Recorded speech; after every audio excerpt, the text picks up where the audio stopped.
trop contente de vous retrouver dans une nouvelle vidéo. J'espère que vous allez bien. Moi, ça va.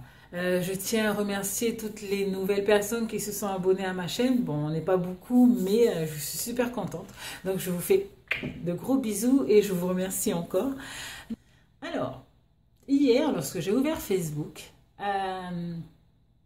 j'ai vu une question qu'une administratrice a posée à ses membres, dont je fais partie, et la question était la suivante. Avez-vous mis du temps à tomber enceinte? Lorsque j'ai vu cette question-là, tous les souvenirs me sont remontés, plein de choses me sont revenues. Il faut savoir que moi, j'ai attendu 10 années, 10 ans de ma vie pour avoir mes jumeaux. Il y en a qui ont eu plus, je sais. Après, lorsque je parle de 10 ans, lorsque je parle de cette durée-là, c'est une durée parce qu'on a été soit mal dirigé, soit on n'a fait pas de bonnes rencontres. Je m'explique. Lorsque j'ai rencontré mon mari, celui qui allait devenir mon futur mari, je lui ai posé la question suivante. Qu'est-ce que tu attends de la vie? Alors, il m'a répondu qu'il souhaite se poser et fonder une famille. Alors là, moi, ça m'a beaucoup touchée parce que d'une part, je voulais me poser également et j'étais prête à fonder une famille. Ensuite, donc on se marie 7 mois après notre rencontre. Oui, je sais, c'est du rapido. Donc 7 mois après notre rencontre, on se marie et puis bien sûr, je décide de me mettre au boulot pour avoir un petit bébé. Mais la première année passe, la deuxième année passe et là on se dit, il y a quand même un souci quand même. Donc on décide d'aller voir un gynécologue. Ce gynécologue-là ne prend pas la peine de me faire des tests, enfin des tests sur moi, mais demande quand même un spermogramme de mon mari. Avec mon mari, on va faire le spermogramme. J'ai encore rendez-vous avec ce fameux gynécologue et il me dit votre mari a des problèmes à cause de la quantité de spermatozoïdes mobiles. Il n'y en a pas beaucoup. Ben pour moi, ça ne veut rien dire en fait. Pour moi, à cette époque-là, ça voulait dire que c'est mon mari qui a un problème. Donc, le gynécologue me dit, si vous avez vos règles tous les mois, si vous êtes bien réglé, donc vous n'avez pas de soucis. Bon, après, il faut dire que j'étais pas très réglée, quoi. Mais bon, je les avais tous les mois. J'avais mes règles tous les mois. Donc, dans ma petite tête, à chaque fois, dans ma petite tête, c'est mon mari qui a un souci. Pendant des années, j'ai vécu avec ça dans la tête. Donc, à chaque fois, chaque mois, tous les mois, chaque fois que j'avais mes règles, j'avais les larmes aux yeux, je faisais que pleurer, pleurer. Je disais à mon mari, attention, hein, attention, la phrase, elle peut choquer. Mais c'est ce que je lui disais. Je lui disais, tu n'es qu'un bon à rien.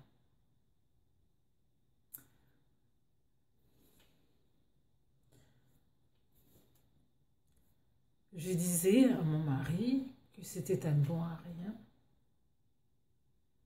qu'il ne savait pas faire des enfants.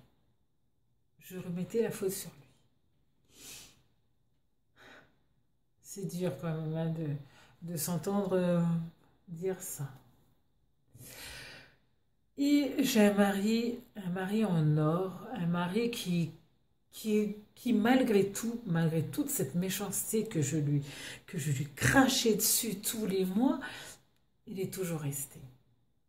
Il m'a toujours dit des je t'aime. Des fois, je me demande pourquoi il est resté avec moi. Bref. Après, les années passent. Les années passent et on rencontre des gens qui deviennent des amis ou des gens comme ça. Et ces gens-là te disent oulala, là, profitez de la vie parce que lorsque vous allez avoir des enfants, c'est plus du tout la même chose. Et puis là, avec mon mari, on se dit, c'est vrai aussi, on a envie de s'amuser un peu. Donc, on essaie de profiter de la vie. On essaie de profiter de la vie. On fait plein de choses, on se balade, on profite de la vie, etc., sans enfants. Ensuite, je me dis, c'est pas normal, quoi. Et puis moi, c'est toujours dans ma tête, c'est mon mari qui a des soucis. Bref. Ensuite, on rencontre toujours des gens, hein, parce que la vie est faite de ça, elle est faite de rencontres. Donc, on continue à rencontrer des gens et on entend encore des gens qui ont des enfants, qui arrivent à avoir des enfants facilement, qui n'ont pas grand-chose à faire pour avoir des enfants et te disent, c'est parce que j'y pense trop. Parce que je pense que à ça. C'est vrai que là, ça fait presque 6-7 ans que je pense que à ça, quoi. Je pense que à ça tous les mois quand j'ai mes règles. Oui, c'est vrai, je pense que à ça. Je pense que je veux un enfant. Dans ma tête, c'est je veux un enfant, je veux un enfant, je veux un enfant. Tout le temps, tout le temps. Mais tu as des gens qui sont là à te dire parce que tu y penses trop, quoi. Tu fais un blocage là-haut. Tu fais un petit blocage. Et là, encore une fois, tu te dis, c'est vrai. Comme j'y pense, je dois faire un blocage.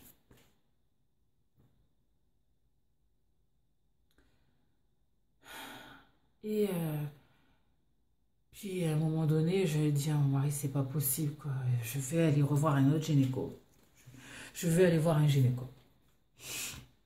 Donc je pars voir un gynécologue. Alors ce gynécologue-là, il faut savoir que je l'ai vu que 2 fois dans ma vie. 2 fois. La première fois, je vais le voir, je lui dis, voilà, je veux un enfant. J'ai 38 ans, je veux un enfant. Non, je crois que j'ai 37. Je sais plus. 37 ans. Ça fait beaucoup quand même.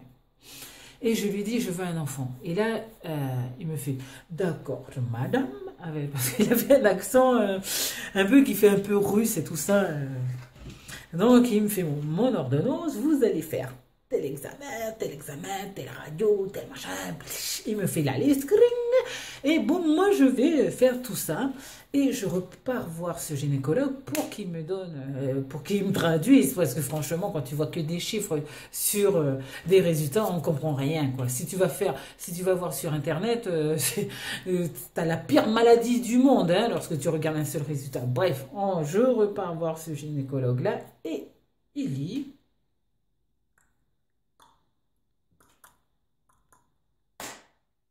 Il ferme, il me regarde et il me dit on ne peut rien faire pour vous. Par contre, je vais vous envoyer dans un centre PMA parce que vous avez des petits soucis de fertilité.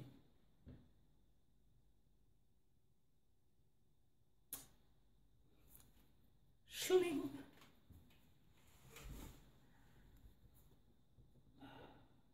Désolée. Et là, tu comprends plus rien en fait. Hein. Tu comprends plus rien. Alors le médecin, ce qu'il fait, c'est, il me dit, je vais vous envoyer dans tel centre. Donc sa secrétaire prend rendez-vous. On revient, on me donne une enveloppe avec la date, l'heure. Donc je devais aller dans un centre PMA. Voilà. Après, je rencontre mon magicien. Parce que pour moi, ce médecin, c'est un magicien. Il a fait de moi une maman. Moi qui a toujours voulu un enfant, je me retrouve avec 2 enfants, une grossesse, mais 2 enfants. Mais c'est un magicien pour moi. Et c'est pas facile tous les jours, mais voilà, je suis maman, quoi. Pendant des années, j'ai voulu être maman. Mais il faut savoir que quand j'ai rencontré ce fameux magicien-là, ce gynécologue dans ce centre PMA, Il ne s'est pas passé une semaine ou des mois, mais des années, quoi, pour pouvoir aboutir déjà à avoir ces deux enfants-là. J'ai été maman à 40 ans. Et ouais, j'ai été maman à 40 ans. J'ai perdu 10 années de ma vie à me battre contre ça, alors que j'aurais pu être maman plus tôt si j'étais tombée sur de bonnes personnes, si j'étais tombée sur, et d'une, sur un bon gynéco. Si j'étais tombée sur un bon gynéco, j'aurais jamais eu ce souci-là. De deux, si j'avais rencontré des gens qui auraient pu m'accompagner vers ce genre de choses. Donc, donner de bons conseils, être bon conseilleur. Je suis tombée sur de mauvaises personnes, des gens qui m'ont dit des choses et à qui j'ai fait confiance. Donc, à ces gens-là, si vous tombez sur ce genre de personnes, que vous voulez être maman, que vous voulez être parent, moi, je vous dis qu'après 2 ans de mariage ou 2 ans de vie commune, vous n'avez rien, prenez votre téléphone, appelez votre gynéco ou appelez les gynécos, parce qu'il ne faut pas s'attarder sur un diagnostic, mais sur plusieurs diagnostics. Allez voir plusieurs gynécos et faites confiance à la médecine. On ne sait jamais, qui tente rien à rien. Mais dessus des conseils stupides du genre, c'est dans ta tête, tu fais un blocage. Ok, peut-être que ça peut arriver, mais il y en a à qui ça ne pourra jamais arriver. Je suis bien la preuve vivante. Il y a même des filles qui n'ont plus de trompe, à qui on dit, vous faites un blocage dans ta tête. Tu fais un blocage. Non. On va voir un gynéco ou des gynécos, on prend rendez-vous, on fait des analyses sur monsieur et sur madame, et on attend les résultats. Donc voilà ma situation, voilà pourquoi j'ai attendu aussi longtemps. Et cette question qui a été posée sur Facebook, je me suis en fait rendu compte qu'il y a des gens qui disaient conneries, quoi. Qui disaient conneries. C'est dans ta tête. C'est parce que tu y penses trop. Ouh là là, vous avez le temps.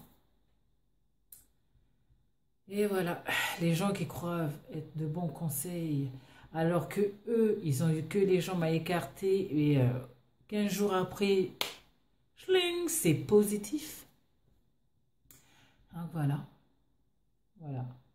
J'ai quand même perdu du temps parce que j'ai été mal entourée, parce que je suis allée vers de mauvaises personnes, que voilà. Et je voulais dire aussi qu'il ne faut pas baisser les bras. Même si on ne peut pas devenir maman naturellement, il y a la médecine.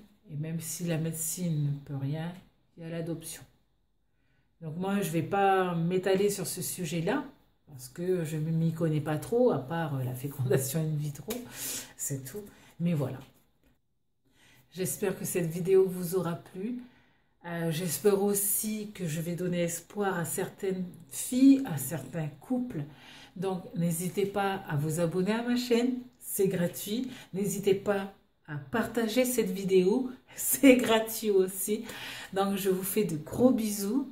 Et je tenais vraiment à parler de ce sujet-là avec vous lorsque j'ai vu cette question. Je vous fais de gros bisous. Et puis, allez au bout de vos rêves, quoi. Je vous fais de gros bisous. À une prochaine vidéo. Ciao, ciao!